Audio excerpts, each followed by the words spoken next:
Sassi contro le auto e le abitazioni. Sono almeno 4 gli episodi avvenuti nell'ultima settimana nella bassa padovana tra Monselice e Solesino. L'ultimo la notte tra sabato e domenica, lungo la statale 16. Un'auto è stata colpita da un sasso lanciato da una vettura che proveniva in senso contrario. Una bravata che ha messo a serio rischio la vita delle persone che viaggiavano nella macchina colpita. La pietra, grande circa come un uovo, fortunatamente ha preso solo il fanale, mandandolo in frantumi.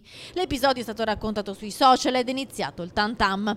Quello che pareva essere un caso isolato si è rivelato solo l'ultima di una lunga serie. Esattamente una settimana prima, come riporta il Gazzettino, lungo la stessa strada si sono verificati altri 3 episodi analoghi, tutti denunciati ai carabinieri, e in tutti i casi non ci sono stati feriti, ma un conducente, nel terzo episodio, è stato sfiorato dal sasso che aveva mandato in frantumi il suo parabrezza. A far rabbrividire è il fatto che i sassi, nella stessa notte in cui sono state colpite le auto, sono stati lanciati anche contro abitazioni della zona tra Monselice e Solesino. Indagano i carabinieri.